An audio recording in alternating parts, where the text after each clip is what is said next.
Hello everyone, welcome to my channel literature light house.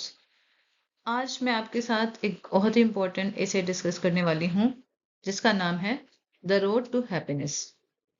It is written by Bertrand Russell, who was a great philosopher of 20th century philosophy, and he also established analytic philosophy.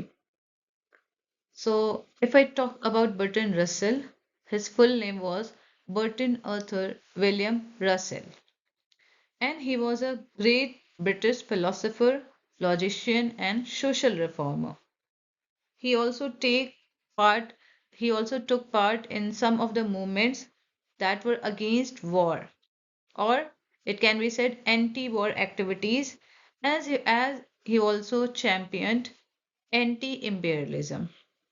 Okay, तो इस तरह से हम देख सकते हैं कि उन्होंने अपने एसे के माध्यम से वॉर के खिलाफ बहुत सारी बातें लिखी कि वॉर क्यों हमारी सोसाइटी के लिए सही नहीं है। इसके अलावा उन्होंने न्यूक्लियर वॉर के खिलाफ भी बहुत सारी चीज़ें बोली, जिसके कारण उन्हें वर्ल्ड वॉर फर्स्ट के दौरान इम्प्रिजन कर दिया जाता है। सो इससे क्या पता चल रहा है कि अगर आप कुछ गलत चीज़ों के खिलाफ आवाज़ उठाते हैं तो जो भी अथॉरिटी होती है वो इस चीज़ को पसंद नहीं करती है। और इन्होंने बहुत सारे एसेज भी लिखे हैं जो कि काफ़ी इनलाइटनिंग रहे हैं, जिनमें से आपके लिए एक इम्पॉर्टेंट एसे आपके सामने है द रोड टू हैप्पीनेस। तो वो स्टूडेंट जिनके एग्जाम में ये एमसीक्यू फॉर्म में प्रेस्क्राइब्ड है, तो वहाँ से एक क्वेश्चन या दो क्वेश्चन बन सकता है। यूजुअली एक क्वेश्चन ही बनेगा। उसके अलावा अगर डिस्क्रिप्टिव में है तो भी एक क्वेश्चन बनने के चांसेस हैं। बीए एमए के स्टूडेंट्स के लिए भी ये इम्पोर्टेंट है। तो देखते हैं। इस एसे को स्टार्ट करने से पहले आपको ये समझना होगा कि इस एसे को आप तीन पार्ट में डिवाइड कर सकते हैं। पहला तो बिगनिंग का पार्ट, जहाँ पे बर्ट्रैंड रसेल ने ये बताया है कि मॉरलिस्ट का कई हजारों सालों से क्या व्यू रहा है। तो उसमें उन्होंने बहुत सारे एग्जाम्पल्स उठाए हैं हिस्ट्री से, जो आपको याद रखने हैं कि किस किस का एग्जाम्पल दिया है। फिर उन्होंने बताया है कि जो लोग हैं मॉडर्न पीपल, उनकी लाइफ कैसी है और वो हैप्पीनेस को किस चीज़ से एसोसिएट करते हैं और वो क्या समझते हैं। उन्होंने ये भी बताया कि क्या वो उस रूल को फॉलो करके वाकई में खुश हैं। और फिर उसके बाद लास्ट में उन्होंने बताया है कि एक रियल हैप्पीनेस क्या होती है, रियल हैप्पी पर्सन क्या करता है अपनी लाइफ में और उसे क्या करना चाहिए। तो ये ऐसे सबके लिए बहुत इंपॉर्टेंट है और बहुत ही एनलाइटनिंग ऐसे है। स्टार्ट करते हैं। For over 2000 years, it has been the custom amongst earnest moralists to decry happiness as something degraded and unworthy. तो इनका कहना है कि लगभग 2000 सालों से या उससे ज़्यादा से ये एक प्रथा चली आ रही है। अर्नेस्ट मतलब सीरियस मॉरलिस्ट के साथ उन्होंने ये प्रथा बनाई है कि वो हैप्पीनेस को डिक्राई करते हैं, डिग्रेड करते हैं। क्या समझते हैं कि वो बहुत ही डिग्रेडेड और अनवर्दी है। मतलब हैप्पीनेस के लिए उनका ओपिनियन ऐसा है कि बहुत ही कोई तुच्छ चीज़ है, बहुत ही फालतू चीज़ है और हमें हैप्पीनेस के पीछे नहीं भागना चाहिए। Okay. The Stoics for centuries attacked Epicurus who preached happiness. यहाँ से ये समझना है कि यहाँ पे दो फिलोसोफर सेक्शन की बात हुई है। एक है स्टोइक और एक है एपिक्यूरस। स्टोइक वो फिलोसोफर होते हैं who are neutral और indifferent in pain and in happiness, जो कि दुख और खुशी दोनों में ही बिल्कुल न्यूट्रल रहते हैं। ओके, इंडिफरेंट रहते हैं। और एपिक्यूरस वो फिलोसोफर हैं जिन्होंने हैप्पीनेस को ही ग्रेटेस्ट एम माना है। उन्होंने कहा है pleasure is the beginning and end of a happy life. Even Epicurean philosophers का ये कहना है कि आई बोरो देयरफॉर आई एम, मतलब ये इनका एक काइंड ऑफ इमेज के माध्यम से मैं ये समझाना चाह रही हूँ कि इनका क्या मोटो रहा है कि अगर आपको उधार लेके भी जिंदगी जीना पड़े तो भी ठीक है। ओके। तो स्टोइक्स ने अटैक किया है एपिक्यूरियन को क्योंकि इन्होंने हैप्पीनेस को ही एक आधार माना है अपनी लाइफ का। और स्टोइक्स ने एपिक्यूरस को अटैक किया है, बोला है कि इनकी फिलॉसफी एक किक की फिलॉसफी है। Very important point. Okay. And showed their superior virtue by inventing scandalous lies about him. तो कई बार ऐसा होता है कि जब किसी को अपनी बात सिद्ध करनी होती है तो उस पर झूठे आरोप लगाए जाते हैं। तो इसी तरह स्टोइक्स ने एपिक्यूरियंस के लिए बहुत सारे झूठे बातें बोली हैं, स्कैंडलस लाइज उनके बारे में बोले हैं। तो अब आपको ये इमेज देखनी है। पहले के टाइम में जो थ्योरी थी रिगार्डिंग द सोलर सिस्टम, उसमें माना जाता था कि earth was in the centre and the sun revolves around earth. Okay, लेकिन लेटर ऑन थ्योरीज और भी आई, और भी एस्ट्रोनॉमर्स आए और उन्होंने कहा कि नहीं, it was the wrong theory and it was not the earth around which the sun revolves, but it is the sun around which all the planets revolve around. तो इस थियरी को बहुत लोगों ने नकारा और इस थियरी को बहुत लोगों ने सपोर्ट किया। One of them, Cleanthes Vontis Aristarchus, persecuted for advocating the Copernican system of astronomy. अब इन्हीं स्टोइक्स में से एक है क्लिंथिस, जो कि चाहते थे एरिस्टार्कस को। Aristarchus, he was a Greek philosopher, Greek mathematician and astronomer. इन्हें परसिक्यूट करना चाहते थे, इन्हें ऑपरेस टॉर्चर करना चाहते थे, प्रताड़ित करना चाहते थे, क्योंकि उन्होंने कॉपरनिकन सिस्टम, ये जो कि ये बताता है कि earth was not in the centre, it was the sun that was in the centre. तो इसको इन्होंने सपोर्ट किया था एरिस्टार्कस ने, इसके लिए क्लिंथिस इन्हें ऑप्रेस करना चाहते थे। अब इन्हीं स्टोइक में से एक और फिलोसोफर हैं जिनका नाम है मार्कस ऑरेलियस, और ये एक रोमन एम्परर भी हैं, 161 से 180 एडी के बीच के हैं, और इन्होंने क्रिश्चियंस को बहुत ज़्यादा प्रताड़ित किया है। One of the most famous of them, इन्हीं में से एक और फेमस स्टोइक फिलोसोफर है जिसका नाम है सिनेका। ओके, ये जितने भी नाम आपको लिए जा रहे हैं, आपके सामने हैं, ये सभी स्टोइक फिलोसोफर हैं, ठीक है, जो कि हैप्पीनेस को अच्छा नहीं मानते थे, उसको बहुत ही तुच्छ चीज समझते थे। तो यहाँ पे एग्जाम्पल्स दिए गए हिस्ट्री से, जिन्होंने क्या क्या क्रुएलिटी की है, ये बताया जा रहा है कि जो हैप्पीनेस को अच्छा नहीं मानता वो कितना क्रुएल होता है अंदर से। ओके, तो सेनेका एबेटेड नीरोज एबोमिनेशन, एबोमिनेशन मतलब एट्रोसिटी, क्रुएलिटी। ओके, तो इन्होंने एनकरेज किया नीरो की क्रुएलिटी को, एट्रोसिटी को। हु अमास्ड अ वास्ट फॉर्चून, अमास मतलब पॉजेस्ड, इनके पास बहुत ज्यादा वेल्थ था, और ये इन्होंने क्या किया, lent money to Boudicca. Boudicca is was a queen of a British Iceni tribe, ठीक है, आइसनी ट्राइब। तो इसकी ये ब्रिटिश क्वीन है, और इनको इन्होंने मनी दिया था at such exorbitant rate of interest, इतने हाई रेट पे दिया था, एग्जॉर्बिटेंट मतलब बहुत ही हाई रेट ऑफ इंटरेस्ट पे दिया था, कि उन्होंने रिबेल कर दिया था। ओके, तो ये आपको ध्यान रखना है इन तीनों का नाम, जो भी नाम आए यहाँ पे। So much for antiquity, skipping the next 2000 years we come to German professor. अभी अगर बात की जाए पूरे हिस्ट्री की, तो उसके बाद, हिस्ट्री के बाद भी जो भी पास्ट चीज़ें थी उनके बाद अगर हम स्किप कर दें 2000 ईयर्स को, जो हमने अभी एग्जाम्पल्स देखे, तो अब जर्मन प्रोफेसर्स को हम देखें तो उन्होंने भी बहुत डिजास्ट्रस थीरीज इन्वेंट करी है, that led Germany to its downfall and the rest of the world to its present perilous state. Perilous मतलब डेंजरस। तो अगर इन 2000 ईयर्स के जो भी फिलोसफर्स थे, इनकी हम थेरीज को, या बाकी जो भी रोमन एम्परर्स आए उनको भी हम इग्नोर कर दें, तो भी आगे की जो एज आई उसमें जर्मन प्रोफेसर्स जो थे उन्होंने बहुत ही ज़्यादा खतरनाक थेरीज इन्वेंट करी, ईजाद करी, और जिसके कारण जर्मनी का डाउनफॉल आ जाता है। और इसके अलावा बाकी के भी वर्ल्ड के भी जो बचे रिमेनिंग पार्ट जो रहे हैं वर्ल्ड के, उनका भी आज बहुत ही ज़्यादा खतरनाक स्टेट है। तो ये आप को रिलेट कर सकते हैं वर्ल्ड वॉर 1 से, क्योंकि मैंने आपको बताया था कि बर्टन रसल एक पैसिफिस्ट थे, और उन्होंने जो भी न्यूक्लियर वॉर एक्टिविटीज़ हुई थी उनके अगेंस्ट उन्होंने एडवोकेट किया था, उनके अगेंस्ट बहुत सारे कैंपेन किए थे, right. All these learned man despised happiness as did their British imitator. तो इनका कहना है कि ये जितने भी लर्नड मैन हैं, इन सभी ने डिस्पाइज किया है, क्या डिस्पाइज किया है, हैप्पीनेस को, जैसे कि उनके ब्रिटिश इमिटेटर ने किया है। Okay, Carlyle who is never weary of telling that we ought to eschew happiness। अब इन्होंने बताया है कि कार्लाइल, जॉन कार्लाइल, जो कि कभी भी हमें ये बताने से थका नहीं, क्या नहीं थका, कि we ought to eschew happiness in favor of blessedness, कि हमें eschew करना चाहिए, हमें खुशी से दूर रहना चाहिए, abstain करना चाहिए इन फेवर ऑफ ब्लेसनेस। तो ब्लेसनेस कैसी स्टेट है जिसमें हमें चाहे अगर अपने को तकलीफ भी देना पड़े तो भी हमें स्पिरिचुअल फुलफिलमेंट करनी है, मतलब गॉड से कनेक्शन करना है। तो गॉड से कनेक्शन करने के लिए इनका मानना था कि हमें खुद को टॉर्चर करना चाहिए या खुद को खुशी से दूर रखना चाहिए। He found blessedness in rather odd places, और इनको ब्लेसनेस कहाँ मिली? क्रॉमवेल के आयरिश मैसाकर में, मैसाकर मतलब नरसंहार, फ्रेडरिक द ग्रेट के ब्लड थर्स्टी पर्फिटी में, and governor Aires Jamaican brutality में।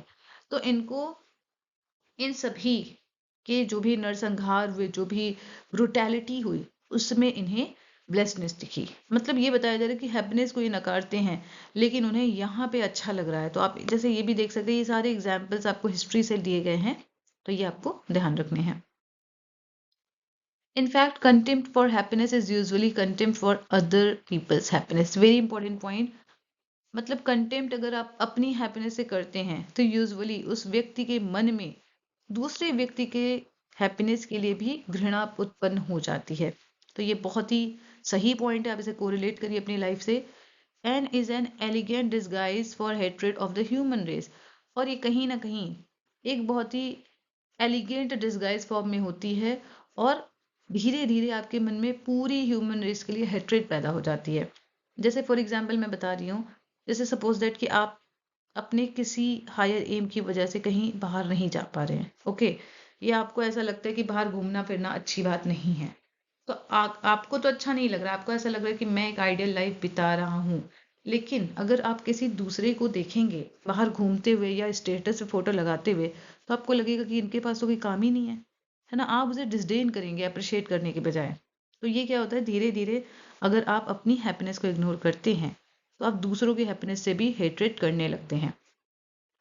Even when a man genuinely sacrifices his happiness in favor of something that he thinks nobler, he is apt to remain envious of those who enjoy a lesser degree of nobility. अब यहाँ पे ये बताया जा रहा है कि अगर एक व्यक्ति जेन्युइनली मतलब किसी सही रीजन के कारण सेक्रीफाइस कर रहा है अपनी खुद की हैप्पीनेस को in favour of something that he thinks नोबलर, अगर किसी ऐसी चीज के लिए जिसको वो समझता है कि ये ज्यादा बेहतर काम है, ज्यादा अच्छा काम है, अगर उसके लिए वो अपनी हैप्पीनेस को डिस्ट्रॉय कर रहा है या सेक्रीफाइस कर रहा है, तो क्या होता है, ही इज एप्ट, उसकी मतलब एक तरह से आदत हो जाती है। कैसी आदत हो जाती है? एप्ट मतलब होता है suitable, to remain envious of those, उन लोगों से एनवियस होते हैं वो जो कि उनसे कम डिग्री की नोबिलिटी को एंजॉय करते हैं। जैसे एग्जाम्पल मैं दूंगी तो आपको ये पॉइंट ज्यादा समझ में आएगा। जैसे फॉर एग्जाम्पल कि आप में से बहुत लोग हैं जो पढ़ाई कर रहे हैं, ठीक है, आप पढ़ाई करते हैं तो आपको बहुत सारी चीजें सेक्रीफाइस करनी पड़ती है। हो सकता है आपने एक हायर एम सेट किया अपनी लाइफ में, इसलिए आप अभी प्रेजेंट में उन चीज़ों को जिससे आपको खुशी मिलती है आप थोड़ा सा इग्नोर कर रहे हैं कि अभी नहीं, बाद में, ठीक है। तो अगर आप दूसरों को उन्हीं चीज़ों को एंजॉय करते देखेंगे ना, तो आपको ज्वेलसी तो होगी ही होगी, और आपको लगेगा कि ये इंसान हमसे अच्छी जिंदगी नहीं जी रहा है, मतलब ये बहुत बेकार लाइफ जी रहा है, ऐसा लग रहा है कि इसके पास तो कोई काम ही नहीं है ना। तो आपको एनवी भी होगी और आपको लगेगा कि सामने वाला बहुत ही घटिया तरह की लाइफ जी रहा है और इसके पास कोई नोबल काम ही नहीं है। And this envy will all too often make those who think themselves saints cruel and destructive. और इस तरह क्या होता है, ये जो जलन है, इससे अक्सर क्या होता है, वो लोग जो खुद को अपना सेंट समझते हैं, जो लोग खुद को संत जैसा समझते हैं कि मैं तो खुशी से दूर रखता हूँ अपने को, मैं तो एक बहुत ही डिसिप्लिन लाइफ जी रहा हूँ, वो दूसरे को बहुत क्रूअल एंड डिस्ट्रक्टिव समझने लगते हैं, ठीक है। तो in our day the most important examples of this mentality are the communist. तो इन्होंने कहा कि अब अगर आज के टाइम में अगर मैं एग्जाम्पल दूं तो इस समय एग्जाम्पल किसका दिया जा सकता है, कम्युनिस्ट का, okay. People who have theories as to how one should live tend to forget the limitations of nature. अब वो लोग जो ये थीरीज देखते हैं कि हमें कैसे रहना चाहिए, मतलब हमें किस प्रकार की लाइफ जीनी चाहिए, वो फॉरगेट कर जाते हैं, वो भूल जाते हैं किस चीज़ की, कि नेचर की भी कुछ लिमिटेशंस होती हैं। मतलब आपको अपनी लाइफ नेचर के अकॉर्डिंग जीनी चाहिए, आपको उसे कंट्रोल नहीं करना चाहिए, है ना। जब भी आप चीज़ों को कंट्रोल करेंगे आपकी चीज़ें बेकार होंगी, आपकी लाइफ डिस्टर्ब होगी। If your way of life involves constant restraint of impulse for the sake of someone supreme aim that you have set yourself, it is likely that the aim will become increasingly distasteful because of the efforts that it demands. Impulse.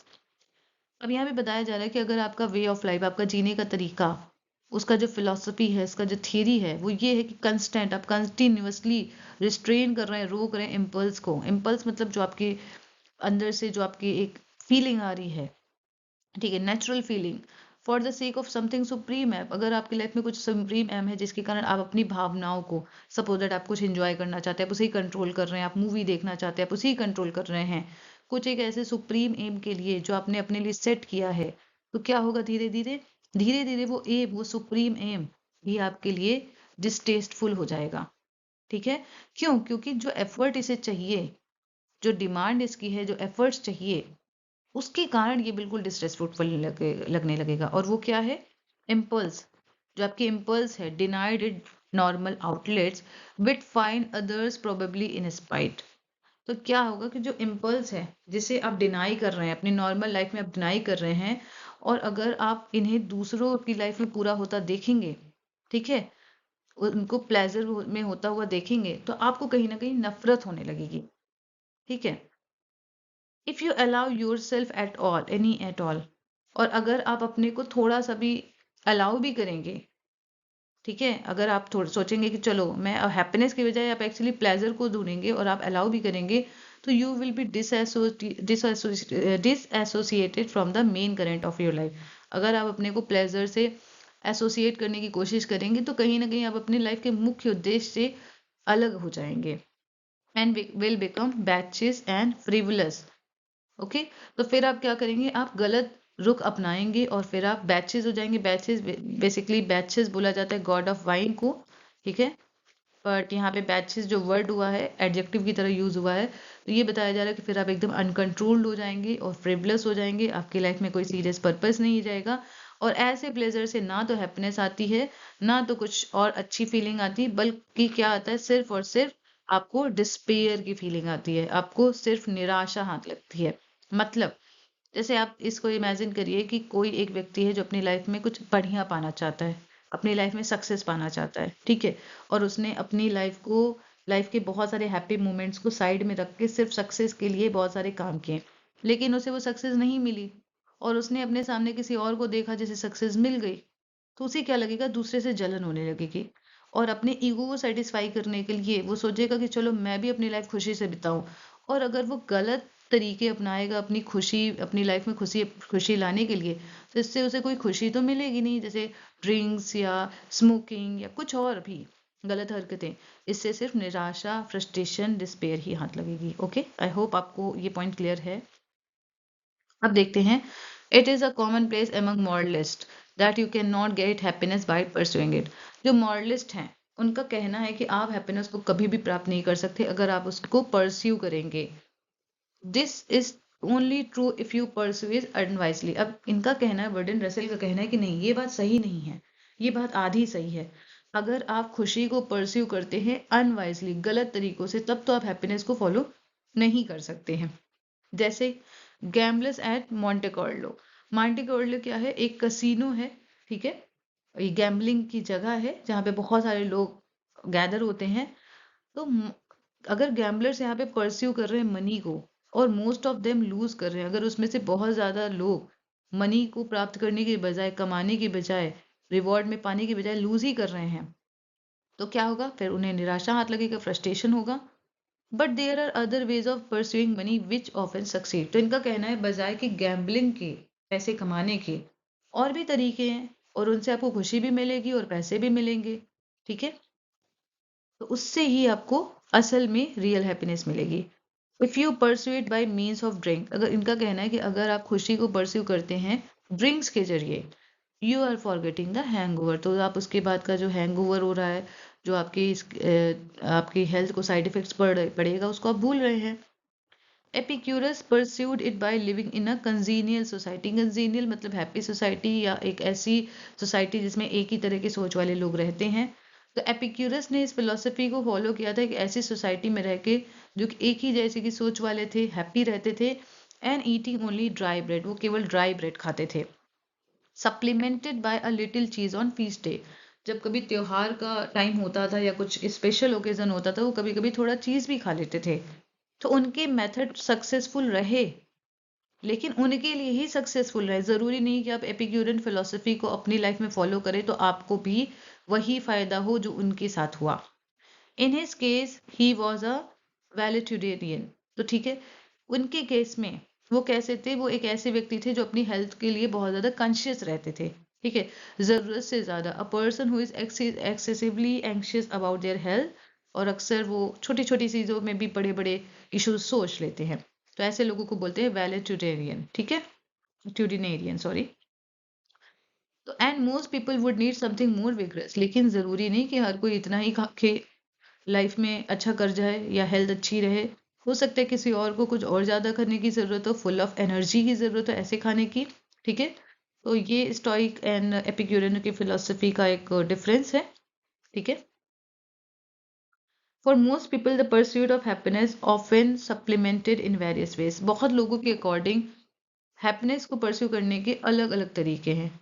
Unless supplemented in various ways, it's too abstract and theoretical to be adequate as a personal rule of life. लेकिन कहना इनका ये है कि अगर आप particularly कुछ theoretical veg में अप्लाई ना करें तो अच्छा है। अदरवाइज ये बहुत ज़्यादा अब्स्ट्रैक्ट हो जाएगा, थ्योरेटिकल हो जाएगा, जो कि नॉर्मल लाइफ के लिए, पर्सनल रूल ऑफ लाइफ के लिए उतना ज़्यादा एडिक्वेट नहीं रहेगा। टू एब्स्ट्रैक्ट जब लग जाता है, जब भी टू लगता है मतलब कि आपको कैन नॉट से आप इसे कोरिलेट करें कि इतना ज़्यादा ऐसा अब्स्ट्रैक्ट एंड थ्योरेटिकल तरीका है जिसे हम नॉर्मल लाइफ में अप्लाई नहीं कर सकते हैं। But I think that whatever personal rule of life you may choose, it should not, except the rare heroic cases, be incompatible with happiness. इनका कहना है कि चाहे आप जो भी पर्सनल रूल अपनी लाइफ में इख्तियार करें, चूज करें, इसको किसी भी तरीके से, किसी भी रेयर हेरोइक केसेस में भी हैप्पीनेस से इनकम्पैटिबल नहीं होना चाहिए। मतलब जो भी आप थ्योरी अप्लाई करें, इसका हैप्पीनेस के साथ समायोजन होना चाहिए। मेन मोटो क्या होना चाहिए लाइफ का, आप जो भी करें आपकी लाइफ खुश रहनी चाहिए, ठीक है। तो अब ये दो चीजें हैं। जैसे एंशियंट एंड क्लासिकल पर्सपेक्टिव क्या था, वर्च्यू बेस्ड लाइफ जीनी है। लाइफ का मोटो क्या होना चाहिए, मॉरल लाइफ, जिसमें एरिस्टोटल, स्टोइक्स, इनका कहना है कि happiness is achieve through living virtuously, और रीजन को एक्सरसाइज करके एक्सीलेंट कैरेक्टर आपका होना चाहिए, और आप अपनी पोटेंशियल पे काम करें, प्लेजर को सीख ना करें। लेकिन बाद में जो और फिलोसोफर्स आए, उनका क्या कहना था, इनर पीस होनी चाहिए, जिसमें पाइथागोरस, प्लेटो, इनका कहना था कि happiness is a tranquil state of soul achieved by reason controlling passions and desire leading to self perfection. तो पहले तो एरिस्टोटल या स्टोइक्स, इनका पॉइंट ये था कि हमें अपने कैरेक्टर पे, मॉरल पे काम करना है, सेल्फ मास्टरी करनी है, प्लेजर को नहीं सीख करना। फिर इसके बाद प्लेटो आते हैं, जिनका थोड़ा सा ही डिफरेंट रहता है लेकिन ऑलमोस्ट सेम ही है, कि हैप्पीनेस आप एक ट्रैंक्विल स्टेट ऑफ सोल है, ठीक है। आप अपनी सोल को अच्छा करिए, अपने पैशंस को, अपने डिजायर को कंट्रोल करिए, और सेल्फ परफेक्शन की तरफ लीड करिए। तो देखिए इन दोनों में रियल हैप्पीनेस तो देखिए मिलना बहुत मुश्किल है। जब आप बहुत ज़्यादा मेथोडोलॉजी को फॉलो करते हैं लाइफ जीने के लिए, तो देखिए लाइफ जीने का कोई रूल नहीं होता है ना। लाइफ जीने का एक सिंपल रूल है कि आप अपने में खुश रहिए, सेटिस्फाइड रहिए, दूसरों से कंपैरिजन ना करें। There are a great many people who have the material condition of happiness. Very important point, सबके लिए बहुत important है कि देखिए बहुत सारे ऐसे लोग हैं जिनके अकॉर्डिंग हैप्पीनेस कैसे मिलेगी, मटेरियल कंडीशन उसकी होनी चाहिए। मतलब मटेरियल कंडीशन ऑफ हैप्पीनेस कैसे, हेल्थ है ना, सफिशिएंट इनकम। बहुत लोगों का मानना है कि अगर आपकी हेल्थ अच्छी है, आपके पास सफिशिएंट इनकम है, तो ज़्यादा खुश रहेंगे। लेकिन ऐसा कहना है कि ऐसे लोगों की संख्या बहुत ज़्यादा है जो प्रोफाउंडली अनहैप्पी हैं, हु नेवरदलेस मतलब कि वो खुश नहीं बल्कि क्या है, प्रोफाउंडली मतलब डीपली, डीपली क्या है, अनहैप्पी हैं। एंड स्पेशली अमेरिका में। तो यहाँ पे मैं आपको एक पॉइंट बताना चाहूँगी। अमेरिका के जब भी आप लिटरेचर पढ़ेंगे, अमेरिकन लिटरेचर में, तो वहाँ पे एक कॉन्सेप्ट है अमेरिकन ड्रीम, ठीक है। अमेरिकन ड्रीम, जिसमें आप All My Sons, Death of a Salesman, जो आप पढ़ेंगे ऑर्थर मिलर के नॉवेल्स स्पेशली, वहाँ पे आपको ये चीज़ मिलेगी कि उन्होंने सक्सेस को, हैप्पीनेस को एक दूसरे का सिनोनिमस माना है। बोला है कि अगर आपके पास प्रॉस्पेरिटी है, इनकम अच्छी है, सक्सेस है, नाम है, शोहरत है, तो ये आप खुश रह सकते हैं। और इसके पीछे बहुत सारे लोग परेशान थे, ठीक है। तो जिन्होंने भी अमेरिकन लिटरेचर में ये दो नॉवेल्स पढ़े हैं, वेरी गुड। जिन्होंने नहीं पढ़े हैं, I have a great suggestion for you कि प्लीज़ एक बार जरूर पढ़िए story, okay. In such cases, it would seem as if the fault must lie with the wrong theory as how to live. इनका कहना है कि ऐसे केसेस में तो यही लगता है कि शायद गलती उन इंसानों की नहीं है, बल्कि गलती ये है कि उन्होंने उस रॉन्ग थ्योरी को अपनाई कि जीना कैसे है। जीना उन्होंने समझा कि हमारी हेल्थ अच्छी होनी चाहिए, हमारी इनकम अच्छी होनी चाहिए, तो ही हम खुश रहेंगे, पर ऐसा तो है नहीं। In one sense we may say that any theory as to how to live is wrong. इनका कहना है कि साफ सीधी बात, सिंपल बात यह है कि किसी भी सेंस में अगर आप किसी थियरी को अप्लाई करेंगे कि जीना कैसे है, एक अच्छी लाइफ कैसे जीना है, तो हमेशा रॉन्ग ही साबित होगी। We imagine our self more different from the animals than we are. ये बहुत इंपॉर्टेंट लाइन है, जो भी एग्जाम की तैयारी कर रहे हैं उन लाइन्स को ध्यान देंगे। We imagine our self more different from the animals than we are and animals live or impulse and are happy as long as external conditions are favourable. कह रहे हैं कि हम खुद को सोचते हैं एनिमल से डिफरेंट, हम इमेजिन करते हैं कि हम एनिमल से डिफरेंट हैं। एनिमल्स की लाइफ जो है इम्पल्स पे बेस्ड होती है, मतलब जब उन्हें खाना होता है वो खाते हैं, जब उन्हें सोना होता है सोते हैं, या जो भी उनके फिजिकल नीड्स होती है वो उसे पूरा करते हैं। ठीक है, जो भी एक्सटर्नल कंडीशंस है वो जब तक फेवरेबल होती तभी तक वो खुश होते हैं। ठीक है, if you have a cat, इन्होंने एग्जाम्पल दिया है कि if you have a cat it will enjoy life if it has a food and a warmth and opportunity for an occasional night on the tiles. इनका कहना है कि अगर आपके पास एक कैट है तो ये तब तक अपनी लाइफ को एंजॉय करेगी जब तक इसके पास खाना है, गर्माहट है, मतलब गर्माहट इन द सेंस क्योंकि ये फॉरेन कंट्रीज के राइटर हैं तो वहाँ पे ज़्यादातर ठंडे ही प्रदेश रहते हैं। तो जब उन्हें गर्माहट गर्माहट को आप कोजीनेस से भी कोरिलेट कर सकते हैं, या आप सिक्योरिटी, इकोनॉमिकल सिक्योरिटी से भी आप सॉरी इमोशनल सिक्योरिटी से आप कोरिलेट कर सकते हैं। An opportunity for an occasional night on the tiles, तो अगर उसको फ्रीडम है कहीं भी घूमने की, उसके उसके पास फूड है, उसके पास शेल्टर है, तो वो खुश रहेगी। Your needs are more complex than those of your cat. कह रहे हैं कि अगर आप लोगों की बात की जाए तो आप लोगों की जो ज़रूरतें हैं वो कैट से थोड़ी तो ज़्यादा कॉम्प्लेक्स हैं, but they still have their basic basis in instinct. कहना है कि भले ही आपकी ज़रूरतें कैट से थोड़ी सी डिफरेंट हो, कॉम्प्लेक्स हो, लेकिन सभी ज़रूरतों का आधार तो इंस्टिंक्ट ही है। ओके, लाइक हमारे इमोशंस से ही हमारी लाइफ कनेक्टेड है। अगर हमारे इमोशंस ग्रेटिफाई नहीं होंगे, हमारी जो डिज़ायर्स है वो ग्रेटिफाई नहीं होगी, तो हम फ्रस्ट्रेटेड महसूस करेंगे। Okay, in civilized society, especially in English speaking society, this is too apt to be forgotten। कह रहे हैं कि civilized society में, जो ज़्यादा cultured society है, English speaking society है, इस बात को लोग अक्सर भूल जाते हैं। People propose to themselves some one paramount objective। paramount मतलब बहुत बड़ा objective। People क्या करते हैं अपनी लाइफ में, एक बहुत बड़ा ऑब्जेक्टिव अपनी लाइफ में रखते हैं, एंड वो रिस्ट्रेन करते हैं सारे impulses that do not minister to it, और वो रिस्ट्रेन कर देते हैं उन सभी इम्पल्सेस को जो उनके इस पैरामाउंट ऑब्जेक्टिव को पूरा नहीं करते हैं। जैसे कि फॉर एग्जांपल, अब आप में से बहुत सारे लोग कॉम्पिटिटिव एग्जामिनेशन की तैयारी कर रहे हैं, तो अगर आप अपनी एग्जामिनेशन की तैयारी कर रहे हैं, आप डेडिकेट हैं, आपको होना भी चाहिए, लेकिन ऐसा नहीं है कि आप अपने आप को एकदम हैप्पी ही ना रखें। आपकी लाइफ में हमेशा एक फ्री टाइम होना चाहिए जब आप खुद को वक्त दें। नहीं तो क्या होगा, इस तैयारी में आप धीरे धीरे खुद को भूल जाएंगे, अपना वजूद भूल जाएंगे, और फिर 6-8 महीने बाद या साल 1.5 साल बाद जब आप अपने आपको देखेंगे तो आप खुद को पहचान नहीं पाएंगे कि आप ही हैं या कोई और है। क्यों? क्योंकि आपने अपने इम्पल्सेस को, अपने इमोशनल पार्ट को, अपनी हैप्पीनेस को सप्रेस कर लिया है एक पैरामाउंट ऑब्जेक्टिव के लिए। ठीक है, a businessman may be so anxious to grow rich. अब यहाँ पे इन्होंने एक एग्जाम्पल दिया है कि जैसे बिजनेसमैन का एक एग्जाम्पल दिया है, वो बहुत एंक्शियस हो जाता है टू ग्रो रिच, रिच होने के लिए, that to this end he sacrifices health and the private affection, कि इस हद तक वो परेशान रहता है, एंक्शियस होता है, कि वो अपने एंड को पूरा करने के लिए, अपने मोटिव को पूरा करने के लिए, वो अपनी हेल्थ और अपने प्राइवेट अफेक्शन, अपनी लाइफ, सबको डिस्टर्ब कर लेता है। और लास्ट में क्या होता है, when at last he has become rich, और जब लास्ट में वो फाइनली रिच बन जाता है, no pleasure remains to him except harrying other people by extortion to imitate his noble example। Very important point. अब क्या होता है कि अगर कोई ऐसा व्यक्ति जो कि बिजनेसमैन है, ठीक है, अगर वो रिच बनना चाहता है और वो बन भी गया, फाइनली जब वो रिच बन जाता है तो क्या होता है, उसके पास तब तक तो कोई रहता ही नहीं है, क्योंकि ना उसने अपनी हेल्थ पे ध्यान दिया, ना उसने अपने प्राइवेट रिलेशंस पे ध्यान दिया, पर्सनल लाइफ पे ध्यान दिया।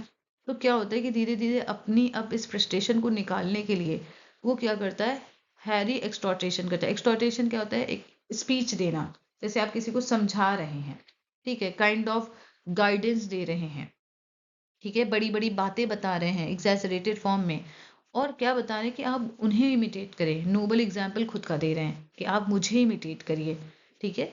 तो आपको ये पॉइंट समझना है, एग्जॉर्टेशन का मतलब भी समझना है। एग्जॉर्टेशन मतलब कि जब आप किसी को एड्रेस करते हैं, किसी ऐसे व्यक्ति को जिसको आप अपने से कमतर समझते हैं, और स्पेशली आप ये बता दें कि तुम्हें ये करना चाहिए, तो ऐसा बहुत सारे लोग करते हैं। मेनी रिच लेडीज, कई सारी रिच लेडीज, हालांकि nature has not endured them with any spontaneous pleasure in literature and art, हालांकि नेचर ने उनको एंडोर्ड नहीं किया। एंडोर्ड मतलब होता है वैसे डेकोरेट करना, यहाँ प्रदान करना, गिव के सेंस में हम कर सकते हैं कि नेचर की तरफ से उन्हें नहीं मिला है कोई भी स्पॉन्टेनियस प्लेजर, ना ही लिटरेचर में ना ही आर्ट में। उन्हें कोई इंटरेस्ट नहीं है, उनका पैशन नहीं है, उनका इंटरेस्ट नहीं है। वो डिसाइड करती हैं to be thought culture and spend boring hours learning the right thing to say about fashionable new books. अब वो क्या डिसाइड करती हैं कि वो कल्चर थोड़ी लगे, अपने थॉट्स को कल्चर्ड करें, अपने को दिखाएं कल्चर्ड, और वो इस तरह बहुत सारे बोरिंग आवर्स स्पेंड कर देती हैं उन चीज़ों को लर्न करने में जो कि उनके लिए कप ऑफ टी है भी नहीं। फैशनेबल न्यू बुक्स को पढ़ती हैं वो ये दिखाने के लिए कि हम कितने कल्चर्ड हैं। उन्हें ये समझ में नहीं आता, it does not occur to them that books are written to give delight. उन्हें ये समझ में नहीं आता कि बुक्स जो है वो डिलाइट के लिए होती हैं। जैसे आप लोगों ने ऑफ स्टडीज पढ़ा है बहुत सारे लोगों ने, फ्रांसिस बेकन का, उसमें बताया गया कि बुक्स के क्या क्या पर्पस होते हैं, है ना। तो आप में से जिसको याद है वो 3 पर्पस आप लोग कमेंट बॉक्स में बताइएगा। Okay, not to afford opportunities for a dusty snobbism. इनका कहना है कि बुक्स डिलाइट के लिए लिखी जाती है, ना कि किसी डस्टी स्नोबिज्म, मतलब दिखावे के लिए नहीं कि आपको जब कोई अपॉर्चुनिटी मिले आप दिखावा करें कि हम कितने ज़्यादा फैशनेबल हैं, हम कितने ज़्यादा कल्चर्ड हैं, है ना। तो इसलिए नहीं है। तो यहाँ पे आप लोगों को love song of J Alfred Prufrock की भी लाइन याद आ रही होगी, in the room women come talking of Michelangelo, है ना। तो वहां पे भी ये चीज बताई गई है। If you look about you at the man and women, कह रहे हैं अगर आप अपने आसपास देखेंगे, अबाउट यू मतलब आसपास देखेंगे, मैन एंड वुमेन को, आसपास जो भी मैन एंड वुमेन है, whom you can call happy, जिसे आप हैप्पी बुला सकें, you will see that when they have certain things in common, आप देखेंगे कि उनमें कुछ ना कुछ चीजें कॉमन हैं। क्या चीजें हैं? the most important of these things is an activity which at most time is enjoyable on its own account। तो आप जब आसपास ऐसे लोगों को देखेंगे, ऐसे मेन और women को जिसे आप हैप्पी कहते हैं, जो हैप्पी दिखते हैं, तो आप ये पाएंगे कि वो कुछ ऐसी एक्टिविटीज में इन्वॉल्व है जो enjoyable है, जिसमें खुशी मिल रही है, and which in addition gradually builds up something that you are glad to see coming into existence। और अक्सर कुछ ऐसी चीजों में वो इन्वॉल्व होते हैं जो धीरे धीरे ग्रेजुअली बिल्ड हो रही है, कोई चीज बढ़ रही है, जैसे आप एग्जिस्टेंस में जब आते हुए देखते हैं तो आपको खुशी मिलती है। फॉर एग्जाम्पल, कोई लोग होते हैं गार्डनिंग करते हैं, ना, सपोज दैट बहुत सारे लोगों को गार्डनिंग करने का शौक है। तो जब आप छोटा सा पौधा लगाएंगे और जब आप उसे बड़ा होता हुआ देखेंगे, आप रोज पानी देंगे, आप उसे रोज बढ़ता हुआ देखेंगे, तो आपको खुशी मिलेगी। या आप कोई और भी काम, कोई भी आपकी जो हैबिट से रिलेटेड है या जो हॉबी से रिलेटेड है, सपोज दैट कि कोई कैंडल्स का प्रोफेशन उसने अपनी हॉबी के रूप में अपनाया है, ठीक है, और उसको प्रोफेशन का भी रूप दे रहा है, तो उसे अपने उस प्रोफेशन को ग्रो होने में बहुत खुशी मिलेगी। ओके, स्पेशली विमेन की यहाँ एग्जाम्पल जब देखते हैं, women who take an instinctive pleasure in their children. अब ये कहने को कुछ ऐसी वुमेन होती, कुछ ऐसी महिलाएं होती हैं जिन्हें बड़ी खुशी महसूस होती है, जिनके इंस्टिंक्टिव प्लेजर को आप कह सकते हैं ग्रेटिफिकेशन मिलता है अपने बच्चों में। तो जैसे इनको आप देख सकते हैं, ये बहुत खुश है अपने बच्चे को बढ़ता हुआ देख के और उसको खुश देख के, which many women specially educated women do not. तो इसमें से कई सारी औरतें हैं जो बहुत ज़्यादा एजुकेटेड होती हैं। एजुकेटेड होने का सेंस है कि मतलब वो अपने बच्चों में टाइम नहीं देती हैं, ठीक है। तो they can not get this kind of satisfaction out of bringing up a family. वो इस सेटिस्फैक्शन को, इस प्लेजर को नहीं ले सकती अपनी लाइफ में कि फैमिली को ब्रिंग अप करने में क्या सेटिस्फैक्शन मिलती है। तो आप में से कई लोग हैं जो कि ऑलरेडी मदर हैं, है ना। तो आप इस फीलिंग को महसूस कर सकते हैं कि फैमिली को ग्रो करने में जो एक फीलिंग आती है, जो प्लेजर मिलता है, वो शायद बाकी महिलाएं शायद नहीं फील कर पा रही, जो अपनी फैमिली को ग्रो करने में, ब्रिंग अप करने में सहयोग नहीं कर रही हैं। ओके, तो सारी फीमेल्स स्पेशली मदर्स इस फीलिंग को कोरिलेट कर सकती हैं। Artist and authors and man of science, ये तीनों का नाम आपको ध्यान रखना है। इन सब का नाम आया है, यहाँ से क्वेश्चन बनेंगे, और इसके पहले भी जो जो एग्जाम्पल बने हैं जैसे बिजनेसमैन का या वुमेन का, ये सब आपको ध्यान रखनी है। Artist, author and man of science, इन्हें भी हैप्पीनेस मिलती है। In this way if their work own work seems good to them. तो ये सारी क्या है, ये जितने भी लोग हैं जिनका भी नाम लिया गया है, ये क्या है, ये क्रिएटिव हैं, क्रिएटिविटी दिखा रहे हैं। जब आप कुछ नया करते हैं, कुछ अच्छा करते हैं, तो आपको खुशी मिलती है। ओके, तो जब वो भी कुछ अच्छा करते हैं, ऐसा काम करते हैं जो उनको ऐसा लगता है कि वो बहुत अच्छा आउटकम दे रहा है, तो उन्हें खुशी मिलती है। But there are many humbler forms. अब देखिए, ज़रूरी तो नहीं है ना कि हम सभी भी ऑथर हों या आर्टिस्ट हों या साइंटिस्ट हों। तो और भी हम्बल तरीके और भी नॉर्मल तरीके हैं of the same kind of pleasure. इसी तरह के प्लेजर को महसूस करने के, फील करने के और भी तरीके हैं। Many men who spend their working life in the city devote their weekends to voluntarily and unremunerated toil in their gardens। कह रहे हैं कि बहुत सारे लोग जो वर्किंग हैं, सिटी में लाइफ बिता रहे हैं, वो अपने वीकेंड्स को बिताते हैं इसमें voluntary and unremunerated toil in their gardens. Unremunerated मतलब क्या होता है, जो अनपेड होता है, और वॉलंटरली मतलब क्या होता है, विलिंगली। ठीक है, जैसे वॉलंटियर होते हैं ना, तो वो खुद जाते हैं, अपनी इच्छा से जाते हैं, और ये अनपेड काम होता है, अनपेड टॉयल होता है, अनपेड लेबर होता है इन देयर गार्डन्स। ठीक है, वहाँ जाते हैं। And when the spring comes there they experience all the joys of having beauty. तो अब देखिए, जैसे कि बहुत सारे ऐसे लोग होते हैं जो गार्डनिंग करते हैं, जैसे मैंने आपको एग्जांपल दिया था, और वो जाते हैं, मेहनत करते हैं, और जब स्प्रिंग आती है तो जो भी उन्होंने मेहनत करी है, तो उससे जब उसका जब आउटकम आता है, वो जो ब्यूटी क्रिएट होती है, जब फ्लावर्स ब्लूजम होते हैं, तो उन्हें बहुत खुशी मिलती है। ओके, तो आई होप आपको समझ में आया है। तो आज के लिए इतना ही करते हैं। फर्स्ट पार्ट ये था इस वीडियो का, और इसके बाद जो रिमेनिंग पार्ट है उसे कंप्लीट करते हैं, क्योंकि ये थोड़ा सा लेंदी है इसे, और आप अगर एक बार में सारा पढ़ेंगे तो हो सकता है कुछ चीज़ भूल भी जाए। तो आई होप कि आपको इतना क्लियर हुआ है। तो आप सभी का इस वीडियो में बने रहने के लिए thank you so much. And अगर आपको ये वीडियो पसंद आई है तो आप मुझे ज़रूर बताइएगा, और उसके अलावा अगर आपको कोई भी ऐसे में प्रॉब्लम हो रही है या कोई भी टॉपिक में प्रॉब्लम हो रही है, तो आप मुझसे शेयर करिएगा। तब तक आप मुझे ये बताइएगा, जब तक हम नेक्स्ट वीडियो में मिलते हैं, तब तक आप मुझे ये बताइएगा कि आपको क्या लगता है, what do you think, what is happiness for you. तो I would really like to hear your comment, your opinion about happiness. तो मिलते हैं नेक्स्ट वीडियो में। Thank you so much.